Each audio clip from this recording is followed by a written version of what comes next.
Dear student, आज के video में हम अपने सेकंड एप्लीकेशंस के एग्जांपल्स को कंटिन्यू करेंगे। लास्ट वाले वीडियो में हमने एप्लीकेशन ऑफ डायमेंशनल एनालिसिस के बारे में स्टडी किया था और जो है एप्लीकेशंस में हमने फर्स्ट एप्लीकेशन जो है उसको हम कर चुके हैं, that is checking the dimensional consistency of equation. तो कल वाले वीडियो में हमने अपना सेकंड एप्लीकेशन स्टार्ट किया था, that is the deducing relationship among the physical quantities, यानी कि बहुत सारी फिज़िकल क्वांटिटीज़ के फॉर्मूलेज़ को हम डिराइव कर सकते हैं। और अगर हमें ये पता हो कि वो जो फिज़िकल क्वांटिटी है वो कौन कौन से फैक्टर पे डिपेंड करती है या कौन कौन से पैरामीटर पे डिपेंड करती है, तो इसी में ही कल हमने सेंट्रीपिटल फोर्स के बारे में फॉर्मूला डिराइव किया था कि जो सेंट्रीपिटल फोर्स का फॉर्मूला होता है that is equal to m v square upon r. ये हमारा सेंट्रीपिटल फोर्स का फॉर्मूला होता है। तो ये कल वाले वीडियो में हमने डिराइव किया था। तो आज हम इसी सेकंड एप्लीकेशन को ही कंटिन्यू करेंगे। तो सेकंड एप्लीकेशन के ही हम और ज़्यादा एप्लीकेशन एग्जांपल्स जो है हम इस वीडियो में करेंगे। तो आज के वीडियो में हम करेंगे अपना सेकंड एप्लीकेशन का एक और एग्जांपल। तो इसमें हमें दिया गया है कि कोई भी एक हमारे पास सिंपल पेंडुलम है, कोई भी हमारे पास एक सिंपल पेंडुलम है। तो सिंपल पेंडुलम क्या होता है? कोई भी हमारे पास एक सिंपल पेंडुलम है और उस सिंपल पेंडुलम का जो टाइम पीरियड होता है उस टाइम पीरियड का फॉर्मूला होता है t is equal to 2 under root of l by g। तो ये सिंपल पेंडुलम के टाइम पीरियड का फॉर्मूला होता है और आज के वीडियो में हम ये वाला जो फॉर्मूला है इसे हम डिराइव करेंगे कि क्या ये फॉर्मूला हमारा सही है। तो इस फॉर्मूले को हम जो है वो डिराइव करेंगे, t is equal to 2 under root of l by g। तो सबसे पहले हम देख लेते हैं कि सिंपल पेंडुलम जो है वो क्या होता है। तो सिंपल पेंडुलम में सिंपल आपका जैसे यहाँ पे आपने दीवार के साथ या किसी भी स्टैंड के साथ ये एक आपने धागा लटकाया हुआ है या एक स्ट्रिंग लटकाया हुआ है। ये आपका एक स्ट्रिंग है, यानी कि ये आपका एक धागा है और इसके साथ आपने यहाँ पे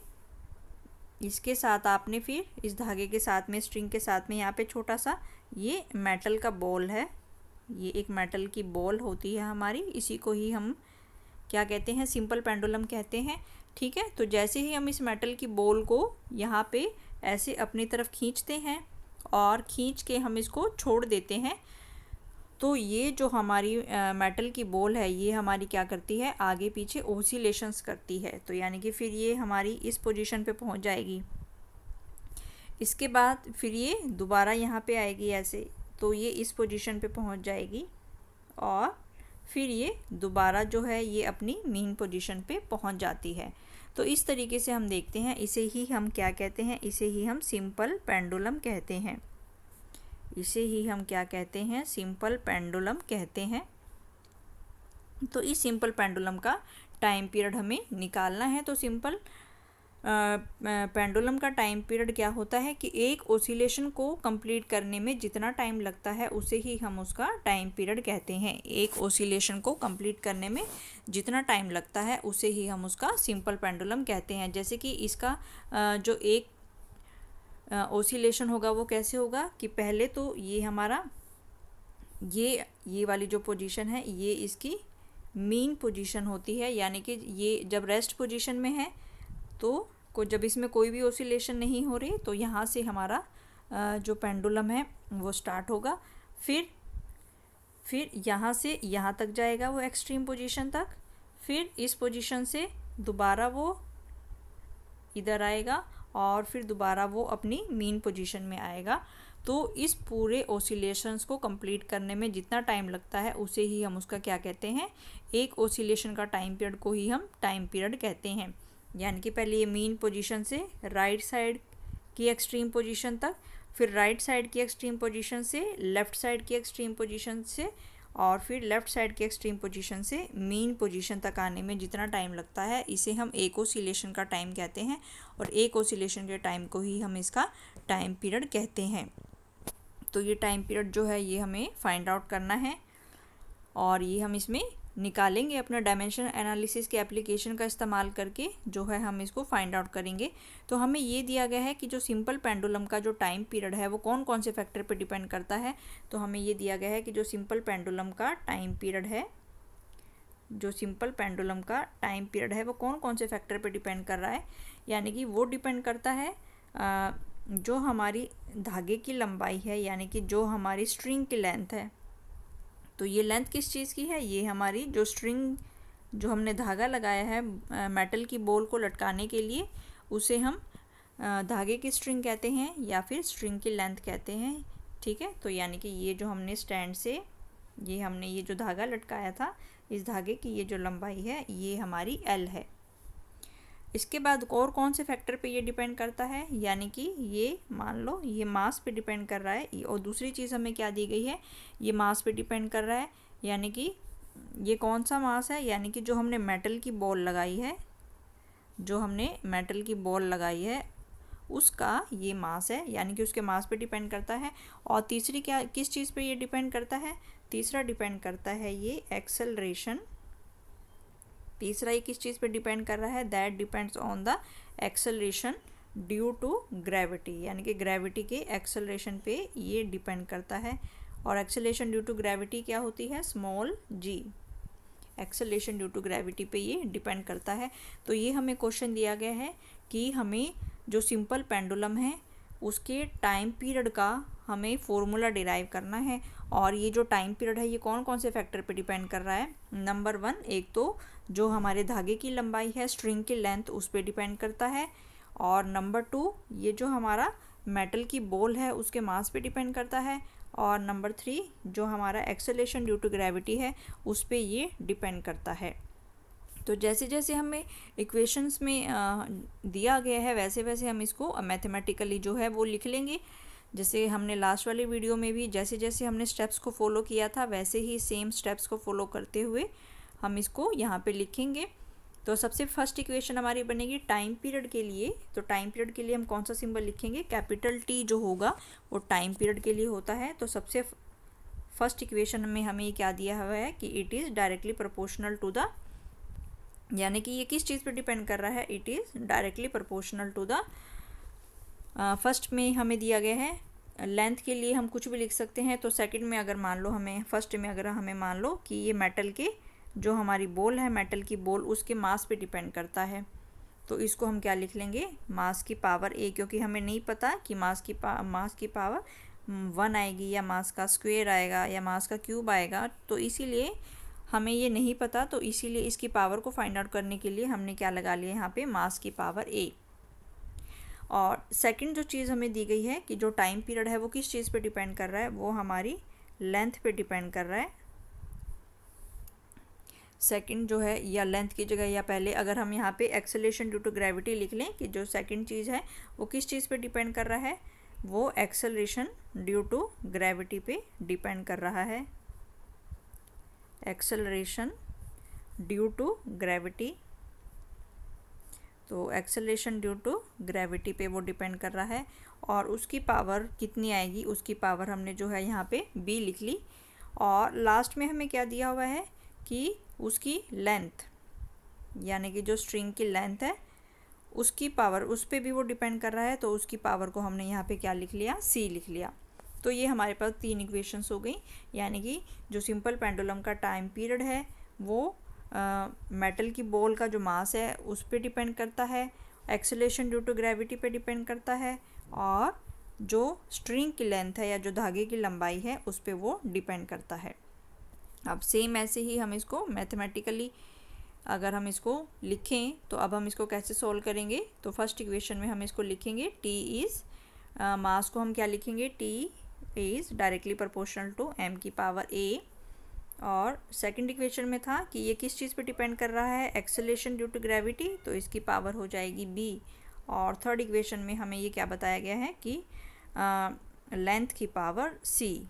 तो ये फर्स्ट इक्वेशन है कि जो टाइम पीरियड है वो हमारी मेटल का जो बॉल है उसके मास पे डिपेंड कर रहा है। सेकंड इक्वेशन में हमने बताया कि ये जो टाइम पीरियड है ये एक्सेलरेशन ड्यू टू ग्रेविटी पे डिपेंड करता है, और उसको हमने लिख लिया G की पावर B। और थर्ड इक्वेशन में हमें बताया गया है कि ये जो टाइम पीरियड है ये हमारा लेंथ पे डिपेंड करता है, और लेंथ की पावर हमने लिखी है C। तो अब हम तीनों इक्वेशंस को कंबाइन करके एक इक्वेशन बना लेंगे। तो तीनों इक्वेशंस को अगर हम यहाँ पे कंबाइन करें तो ये इक्वेशन हो जाएगी हमारी इसको हम लिख सकते हैं g की पावर b और l की पावर c। तो ये हो गई हमारे पास, तीनों इक्वेशंस को हमने कंबाइन कर लिया, यानी कि जो सिंपल पेंडुलम का टाइम पीरियड है वो जो मेटल की बॉल है उसके मास पे डिपेंड कर रहा है, तो इसीलिए हमने इसको लिख दिया m की पावर a। और जो टाइम पीरियड है वो एक्सेलरेशन ड्यू टू ग्रेविटी पे डिपेंड करता है, इसीलिए हमने इसको लिख दिया g की पावर b। और जो टाइम पीरियड है वो स्ट्रिंग की लेंथ पे डिपेंड करता है, तो इसीलिए हमने इसको लिख दिया l की पावर c। अब फिर हम क्या करेंगे, यहाँ पे इस डायरेक्टली प्रोपोर्शनल का सिंबल हटा के हम यहाँ पे एक इक्वल का साइन लगाएंगे, और इक्वल का साइन लगा के ये जो राइट हैंड साइड है इसको हम एक कांस्टेंट के साथ में मल्टीप्लाई करेंगे। तो यहाँ पे हमने लिख दिया कि कांस्टेंट हमने मान लो k ही लिख दिया अगर कांस्टेंट को, तो ये हो जाएगा हमारे पास m की power a, g power b and l power c। तो ये हो गया हमारे पास मेन इक्वेशन। अब फिर क्योंकि यहाँ पे हमारे पास इक्वल का साइन है, तो इसका मतलब कि जो लेफ़्ट हैंड साइड के डायमेंशंस हैं और जो राइट हैंड साइड के डायमेंशंस हैं उनको हम क्या करेंगे, कंपेयर करेंगे, इक्वल करेंगे, और उनको कंपेयर करके फिर हम किसकी वैल्यूज़ को फाइंड आउट करेंगे, जो हमारे पास a, b और c है इनकी वैल्यू को हम फाइंड आउट करके अपने फॉर्मूले को हम निकालेंगे। तो ये वैल्यूज़ जो है हम इसमें पुट कर लेते हैं। तो इसको फिर हम क्या लिख सकते हैं यहाँ पे, तो यहाँ पे हो जाएगा हमारे पास, तो ये इक्वेशन हो गई हमारे पास t is equal to a constant k, और m के लिए हमने लिख दिया यहाँ पे, तो ये थी हमारे पास m की पावर a, g की पावर b और l की पावर c। तो ये इक्वेशन थी हमारे पास। अब हम यहाँ पे इस क्या लिख लेंगे, इसका एक डायमेंशनल इक्वेशंस की फॉर्म में जो है हम इसको लिखेंगे। तो m की पावर a को हम क्या लिख सकते हैं, इसका डायमेंशन फॉर्मूले की फॉर्म में अगर हम लिखें तो ये हो जाएगा हमारे पास m की पावर कैपिटल A। और ये जो g है, ये g क्या है हमारा, एक्सेलरेशन ड्यू टू ग्रेविटी है, तो इसका डायमेंशन फॉर्मूला भी सेम वैसे ही होता है जैसे एक्सेलरेशन का होता है। तो एक्सेलरेशन का डायमेंशन फॉर्मूला होता है हमारे पास L-T-2, और ये उसकी पावर हो जाएगी हमारी b। और अब हमें l की पावर c के लिए लिखना है, तो l क्या है, लेंथ है, तो लेंथ को हम कैसे लिखेंगे, लेंथ को हम लिखेंगे l की पावर c। तो ये हमने किया यहाँ पे। तो ये इम्पोर्टेंट स्टेप है हमारा। तो इस वाले मास की जगह ये जो मास था हमारा कैपिटल M A, इसकी जगह हमने लिख दिया यहाँ पे कैपिटल M की पावर A डायमेंशन फॉर्मूले के टर्म में। फिर है हमारे पास एक्सेलरेशन ड्यू टू ग्रेविटी की पावर g, तो एक्सेलरेशन ड्यू टू ग्रेविटी का जो डायमेंशन फॉर्मूला होता है वो होता है हमारे पास L-T-2, और उसकी पावर b है, तो हमने यहाँ पे उसकी पावर b लगा दिया। और इसके बाद है फिर l की पावर c, तो l की पावर c को हमने लिखा कैपिटल L की पावर c। तो अब हम क्या करेंगे, इनको सोल्व कर लेते हैं। तो ये आ जाएगा हमारे पास k m की पावर a, और ये हो जाएगा हमारे पास l की पावर b t की पावर -2b और l की पावर c। तो ये आ गया हमारे पास। तो अब ये जो l की पावर है, l की पावर b और l की पावर c, इसको जो है हम इकट्ठा लिख लेंगे। तो इसको जब हम इकट्ठा लिखेंगे तो ये हो जाएगा हमारे पास l की पावर b प्लस c। तो अब हम l की इनको इकट्ठा लिखेंगे तो ये हो जाएगा हमारे पास k m की पावर a l की पावर b प्लस c और t की पावर -2b। तो ये हो गया हमारे पास हमारा जो फॉर्मूला है, ये हमारे पास आ गया k m की पावर a b की पावर c और t की पावर -2b। तो डियर स्टूडेंट, ये हमारे पास मेन इक्वेशन आ गई है। t इज इक्वल टू, ये हमारे पास मेन इक्वेशन आ गई है यहाँ पे, t is equal to k m की पावर a l की पावर b प्लस c और t की पावर -2b। अब हम यहाँ पे लेफ़्ट हैंड साइड और राइट हैंड साइड के जो डायमेंशंस हैं उसको हम कंपेयर करेंगे। तो लेफ़्ट हैंड साइड में हमारे पास क्या है, टाइम पीरियड है। तो टाइम पीरियड का डायमेंशन फॉर्मूला जो है हम यहाँ पे लिख लेंगे। तो इसका डायमेंशन फॉर्मूला होता है m की पावर 0 एल की पावर 0 और टी की पावर 1। तो ये होता है हमारे पास डायमेंशन फॉर्मूला टाइम पीरियड का। तो ये हो गया हमारे पास m की पावर 0, l की पावर 0 और t की पावर 1 और कांस्टेंट k। इसके बाद ये है कांस्टेंट k है। तो अगर हम इसको फिर इसके साथ कंपेयर करें इनके साथ में, तो इसको हम लिख सकते हैं यहाँ पे। तो ये हो जाएगा हमारे पास m की पावर a, l की पावर b प्लस c और t की पावर -2b। तो ये हो गया हमारे पास। अब हमें m की पावर को m के साथ कंपेयर करना है और जो l की पावर 0 है उसको l की पावर के साथ कंपेयर करना है और t की पावर को हमें t की पावर के साथ कंपेयर करना है। तो सबसे पहले हम m की पावर को कंपेयर कर लेते हैं। तो सबसे पहले हम m की पावर को कंपेयर करें तो यहाँ पे है हमारे पास m की लेफ़्ट हैंड साइड में है हमारे पास m की पावर 0 और राइट हैंड साइड में है हमारे पास m की पावर a। तो यहाँ से हमारा क्या निकला कि a की पावर किसके बराबर होगी, a इज़ इक्वल टू 0। तो यहाँ से हमने निकाल लिया कि a की पावर क्या है, 0 है, यानी कि a की पावर जो आएगी वो हमारी 0 आएगी। इसके बाद अब हमें अगर हम पहले t की पावर को कंपेयर कर लें तो a की पावर जो है वो हमारे पास 0 आई है। तो यहाँ पे अगर हम लिख लें कि जो a की पावर है वो हमारी 0 आई है। अब हमें अगर हम यहाँ पे t की पावर को कंपेयर करें तो अगर हम यहाँ पे t की पावर को कंपेयर करें तो यहाँ पे t की पावर लेफ़्ट हैंड साइड में है t की पावर 1, लेफ़्ट हैंड साइड में है t की पावर 1 और राइट हैंड साइड में है t की power -2b। Right hand side में है t की पावर -2b। तो यहाँ से b की पावर कितनी हो जाएगी, यहाँ से इसका मतलब है कि ये किसके बराबर आया, दैट इज़ इक्वल टू, इसको हम क्या लिख सकते हैं, यहाँ से आ गया कि 1 इज़ इक्वल टू -2b। और इसका मतलब कि b की वैल्यू कितनी आ गई, b इज़ इक्वल टू -1/2। तो b इज़ इक्वल टू -1/2। तो ये आ गया हमारे पास, यानी कि a की वैल्यू जो है वो 0 आ गई है और b की वैल्यू जो है वो -1/2 जो है वो आई है। अब ऐसे ही हमें l की पावर को कंपेयर करना है। तो ऐसे ही जब हम l की पावर को कंपेयर करेंगे तो लेफ़्ट हैंड साइड में है हमारे पास l की पावर 0, लेफ़्ट हैंड साइड में है हमारे पास l की पावर 0 और राइट हैंड साइड में है हमारे पास l की पावर b प्लस c। तो राइट हैंड साइड में है हमारे पास l की पावर b प्लस c। तो यहाँ से हो गया, तो इसको हम लिख सकते हैं, यानी कि b plus c is equal to 0, यानी कि b की वैल्यू किसके बराबर आएगी, -c।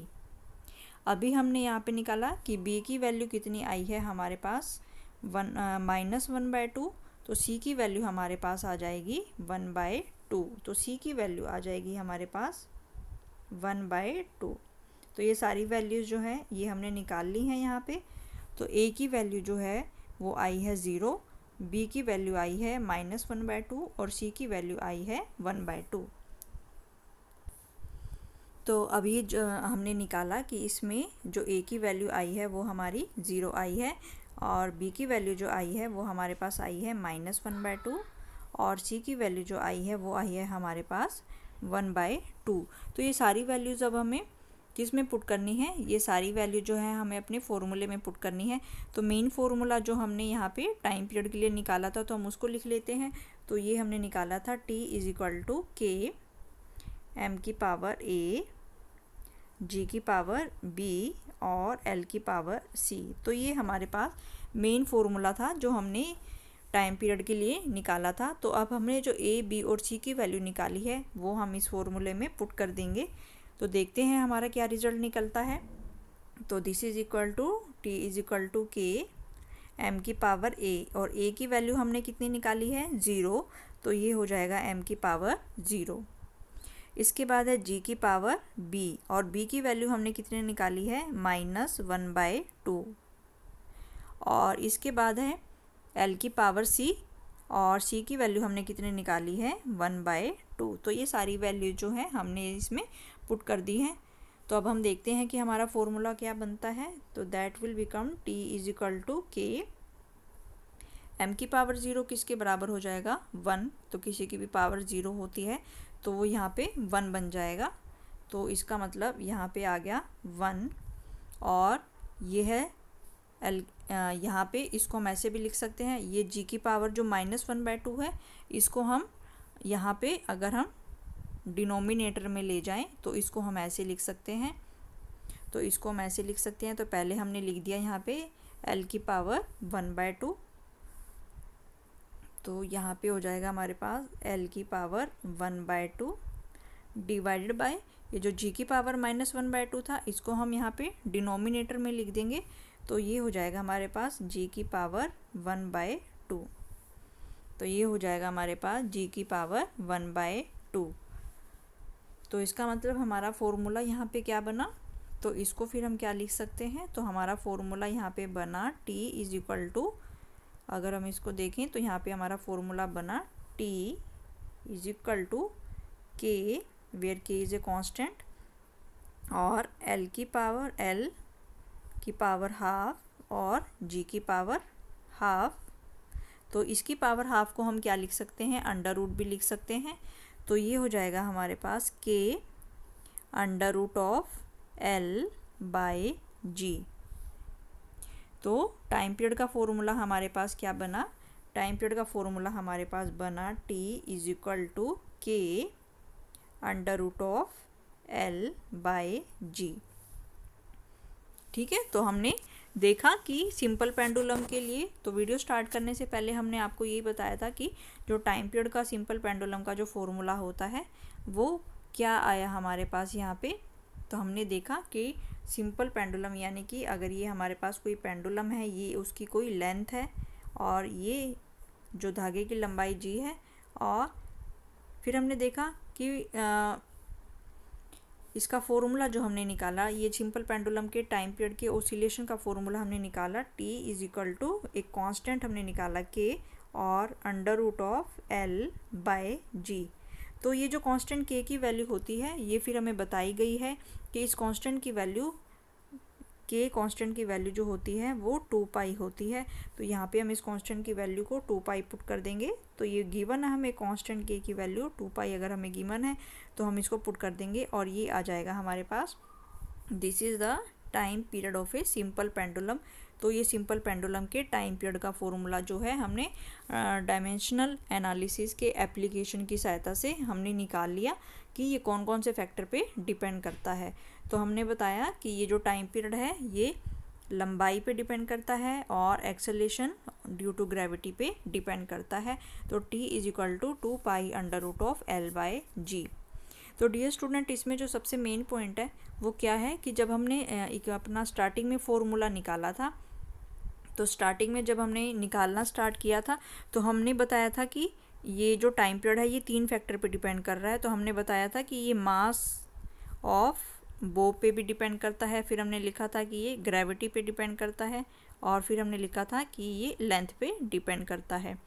लेकिन जब हमने फॉर्मूले में निकाला तो उसमें a की पावर क्या आई थी, a की पावर 0 आई थी। इसका मतलब जो मास वाला फैक्टर है वो हमारे इस फॉर्मूले में नहीं है, यानी कि ये वाला जो फैक्टर है ये हमारा फॉर्मूले में नहीं आया है।